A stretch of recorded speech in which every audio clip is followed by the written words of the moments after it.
Hello students, how is it going? Сәлеметсіздер ме, құрметті оқушылар, қалдарыңыз қалай?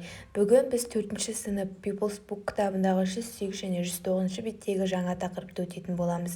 Жаңа тақырыптың атауы My Dream Holiday деп аталады. So let's do exercise number 20. Complete and listen and check. Бірінші оқушылар 20-ші жаттығуды орындайық. Толықтыр деген. Бұл жерде көріп тұрғандарыңыздай суреттегі берілген сөздердің атауын ағылшынша жазуымыз қажет. Ендеше оқиық. Бірінші Mark from Edinburgh. Эдинбургтан Марк дейді. I'd like to go on holiday under the sea. I want to stay in underwater glass hotels with very big.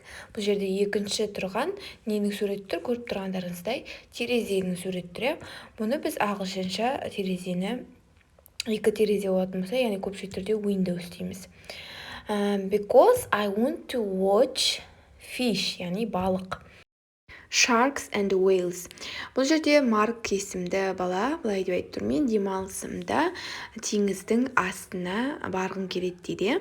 Яғни ол былай айтып тұр, теңіз астындағы әйнектері бар, яғни терезелері бар, үлкен терезесі бар, қонақ үйге тоқтағым келеді дейді. Себебі дейді, мен балықтарды, акулаларды және киттерді көргім келеді дейді. Яғни судың астында, теңіздің астында орналасқан сондай қонақ үйі бар екен.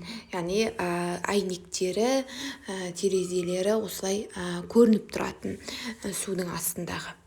Енді келесі Ellie from London. My dream holiday is to go to space. I'd like to choose which planet сөзін жазамыз. I want to visit and meet aliens too. I can wear my space suit on my holidays. Бұл жерде Элли есімді қыз былай айтып тұр, менің арманымдағы демалыс ол ғарышқа бару дейді. Мен қайсы планетаға, яғни қайсы ғаламшарға барғым келетінін таңдаймын дейді. Және де өзге ғаламшарлықтарға барғым келеді және оларды көргім келеді дейді. Мен өзімнің демалысымда ғарышкерлер киімін кие аламын дейді. So, students, let's do exercise number 21. 21-ші жаттығуды орындайық. Оқушылар read and circle дейді. Оқы және дөңгелекте дейді. Қайсы артикл дұрыс болады, соны біз белгілеуіміз қажет. Біріншісінде and, яғни және деген қойылған. Енді екіншісінен бастайық. I'm from the немесе қойылмайды Марс. Бұл жерде біз оқушылар ешқандай артикл қоймаймыз, яғни планетаның алдына. Келесі It hasn't got any немесе some. Бұл жерде оқушылар any де жазамыз, себебі болымсыз сөйлемде бізде any қойылады. It hasn't got any oceans, so you can't go swimming. So немесе but, so деген сонымен деген, but деген бірақ деген. Бұл жерде but деген таңдаймыз, яғни бірақ сен басқа нәрселерді істей аласың деген. But there are other things you can do деген. Келесі you can stay in a немесе an flying hotel. Бұл жерде артиклін қоямыз, себебі an артиклі ол тек қана дауысы дыбыстардың алдында қойылады. Келесі you can take a space car and visit Olympus Mons. Бұл жерде оқушылар ешқандай да артикл қоймаймыз. Келесі немесе the tallest mountain on Mars. Бұл жерде the tallest болады. Maybe you can even make an alien friend before you leave too. Яғни an артиклін қоямыз бұл жерге. The next students, let's sing exercise number 22. Оқушылар 22-ші жаттығу кел ән шырқайық деген. Бұл жерде оқушылар, мен сіздерге оқып берейін, сіздер дұрыс оқылу жолын тыңдап, өздеріңіз өлеңді оқып қайталаңыздар. Oh, what a great world this will be when we can go on holidays under the sea. We'll spend the night in glass hotels and sleep in beds like big seashells. In the summer of 2079, what will we do at holiday time?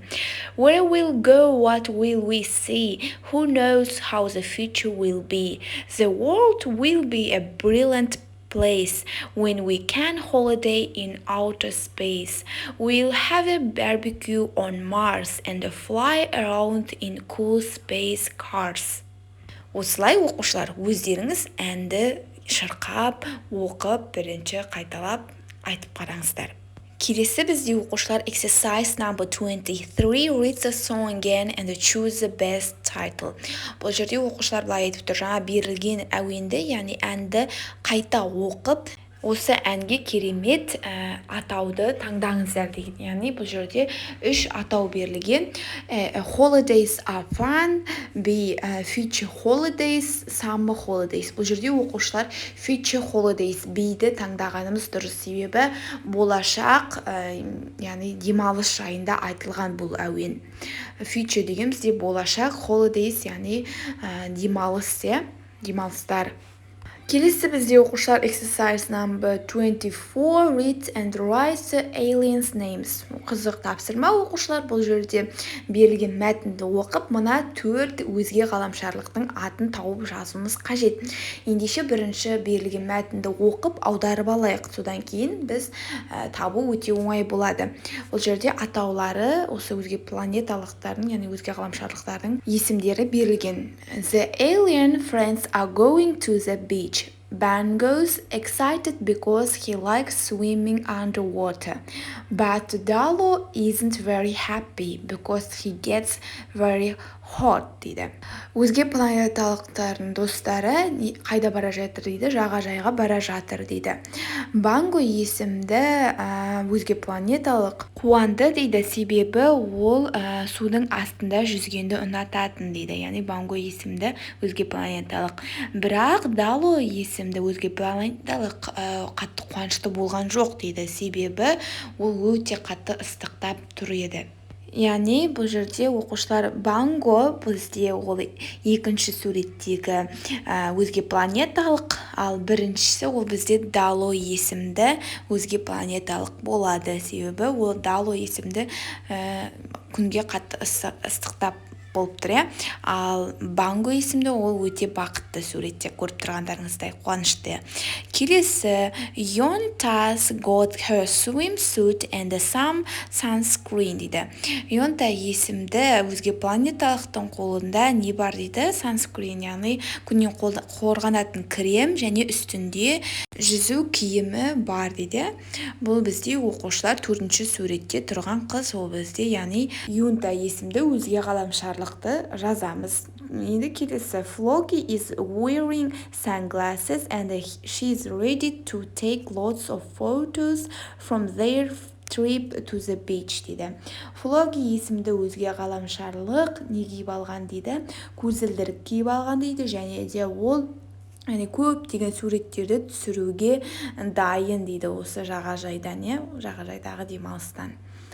Осымен оқушылар, бүгінгі сабағымыз өз мәресіне жетті. Сіздерге барлығы түсінікті болды деп ойлаймын. Каналыма тіркеліп, лайк басып, пікір қалдыруды ұмытпаңыздар. See you next lessons. Goodbye, students.